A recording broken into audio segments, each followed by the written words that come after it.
ओम नारायण नारायण नारायण नारायण।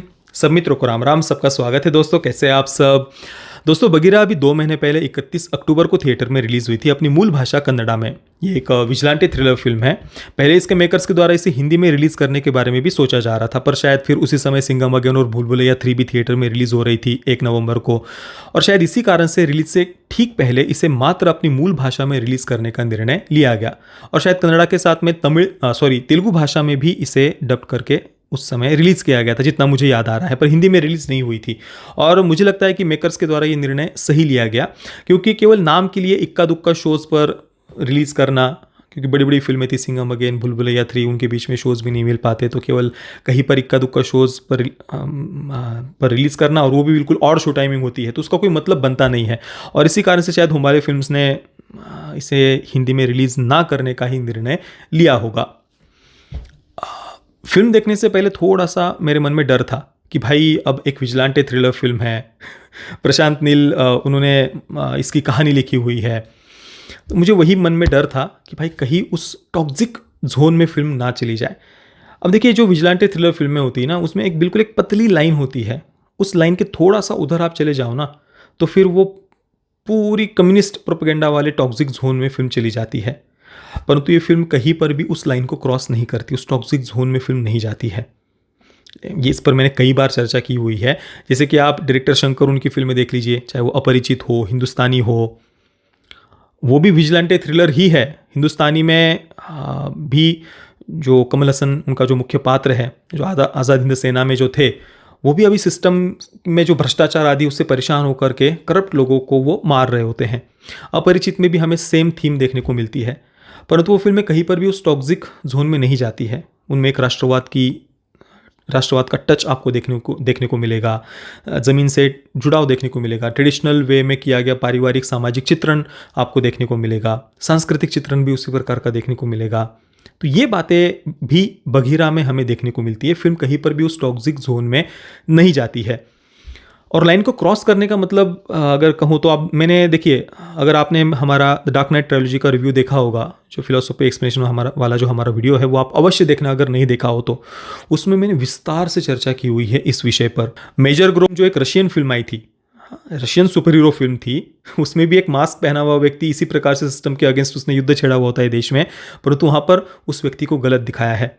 और एक police officer उस मास्क वाले व्यक्ति के कारण जब अराजकता अनार्की की स्थिति पूरे देश में बन जाती है, सारे के सारे लोग उस मास्क वाले के पीछे पागल होकर के सड़कों पर आकर रहे हैं, आगजनी सब कुछ वगैरह कर रहे हैं सिस्टम के नाम से छाती कूट करके, तब वो पुलिस ऑफिसर सामने आता है देश की रक्षा करने के लिए उन आतताई तत्वों से। मेजर ग्रोम पूरी तरीके से कम्युनिज्म के विरुद्ध फिल्म है। और आप देख लीजिए, रशियन फिल्म होते हुए इस प्रकार की थीम, या फिर द डार्क नाइट ट्रायलॉजी के भी अगर हम देखें तो बैटमैन एक विजिलेंटे हैं, बराबर ना, विजिलेंटे मास्क पहनकर वो न्याय की स्थापना करने के लिए निकल पड़ा है। परंतु आप देखिए, बैटमैन का मुख्य उद्देश्य क्या है कि लोगों का सिस्टम में विश्वास बना रहे। वो सिस्टम के नाम से कहीं छाती नहीं कूट रहा, उल्टा लोगों का सिस्टम से विश्वास ना उठे, इस कारण से वो जो भी बन पड़े उससे, भले ही किसी को मेयर को जो करप्ट है उसको सही दिखाना पड़े सामने, पर लोगों का सिस्टम से विश्वास नहीं उठना चाहिए। ये बैटमैन देख रहा है। दूसरी तरफ द डार्क नाइट ट्रायलॉजी के विलन्स अगर आप देखेंगे, चाहे वो जोकर हो, बेन हो, द डार्क नाइट राइजेस वाला विलन, वो लोगों का सिस्टम पर से विश्वास तोड़ना चाहते हैं, बराबर। बेन जो द डार्क नाइट राइजेस में जो विलन है, वो तो स्पष्ट रूप से लोगों को कह रहा है कि आओ सड़कों पर। ज़्यादातर समाज का जो गरीब और पिछड़ा वर्ग है, उनको ही वो कह रहा है कि आओ सड़कों पर। ये जो अमीर है, ये जो अमीरजादे हैं, उद्योगपति वगैरह है, इन्होंने पूरा सिस्टम करप्ट करके रखा है, सब कुछ अपने हाथ में दबा करके रखा है, इनको सड़कों पर खींचो, निकालो सबको बाहर। और फिर रस्तों पर ओपन न्यायालय लगते हैं, अदालतें लगती हैं, जिनमें लोग अपने तरफ से न्याय सुनाने लग जाते हैं, लोगों को मारने लग जाते हैं। पूरी अराजकता अनार्की की स्थिति गौतम शहर में बन जाती है, बराबर ना। बेन उसी वो पूरी तरीके से सिस्टम के नाम से छाती कूटने वाली मेंटेलिटी वहाँ पर दिखाई देती है, और बैटमैन उस मेंटेलिटी के विरुद्ध लड़ रहा है कि भाई हमें सिस्टम के ऊपर से लोगों का विश्वास नहीं टूटने देना है।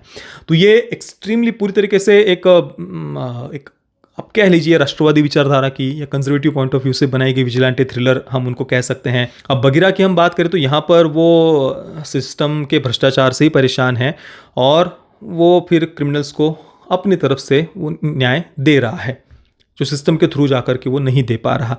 परंतु यहाँ कहीं पर भी वो एक टॉक्सिक जोन में नहीं जाती है, मतलब एकदम से वो बैटमैन या डॉक्टर डूम वाले दिशा में भी वहाँ नहीं है फिल्म, पर उस लाइन को भी फिल्म क्रॉस नहीं करती है बगीरा। और बाकी कहानी तो वही सिंपल सी जो हमने कई सारी विजिलेंटे फिल्मों में इससे पहले 50 बार देखी हुई है। भले वो सुपर हीरो फिल्में हो नहीं हो वो एक अलग बात है, यहाँ पर जस्ट एक मास्क पहन लिया है इसलिए हम इसे सुपर हीरो फिल्म कह रहे हैं।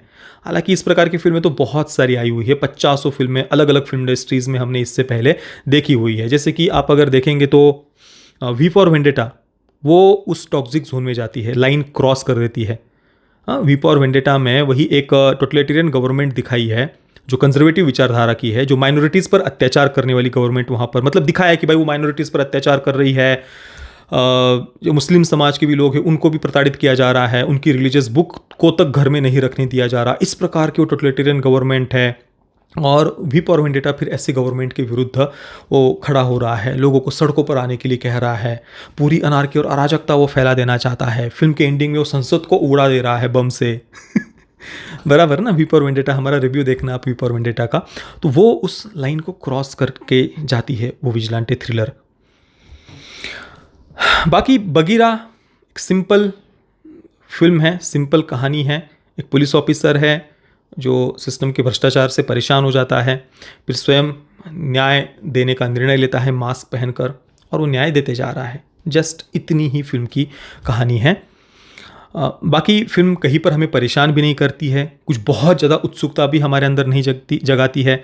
फिल्म चलती जाती है और हम देखते जाते हैं बस। बाकी एक्शन सीक्वेंसेस की बात करें तो उसमें भी कुछ याद रखने जैसा नहीं था। फिल्म देख करके आप भूल जाएंगे, ऐसा नहीं कि यार वो एक्शन कोरियोग्राफी बहुत बढ़िया थी, फलाना फलाना एक्शन सीक्वेंस तो भाई मैं भूल ही नहीं पाऊंगा, ऐसा तो फिल्म में कहीं पर भी कुछ नहीं था। और खून खराबे की बात करें तो कुछ कुछ जगहों पर कटा हुआ हाथ वगैरह हमें दिख रहा है, परंतु डायरेक्टली विजुअली वो बातें नहीं दिखाई है। तो कुल मिलाकर ठीक है, फिल्म चलती है, देखते जाते हैं, बस उतना ही। परफॉर्मेंसेस वगैरह भी फिल्म में अच्छे ही थे। जो एक रोमांटिक स्टोरी भी उन्होंने बीच में दिखाई है वो भी अच्छी है, मतलब सब अच्छा ठीक है फिल्म में। इससे ज़्यादा क्या कहूँ मैं इसके बारे में। तो मैं बगीरा को दूंगा 6.5 out of 10 stars. Parental guidance की बात करें तो यूएस सर्टिफिकेट के साथ इसे थिएटर में रिलीज़ किया गया था। फिल्म में कोई सेक्स न्यूडिटी नहीं है, वायलेंस जैसे कि मैंने कहा कुछ जगहों पर केवल हाथ वगैरह कटा हुआ हमें स्क्रीन पर दिखता है। बाकी जिन मित्रों ने इस फिल्म को देखा है आपका अनुभव कैसा रहा मुझे आप नीचे कमेंट में अवश्य बताना। ये वीडियो देखने के लिए आप सभी मित्रों का बहुत बहुत धन्यवाद। जय श्री राम, वंदे मातरम।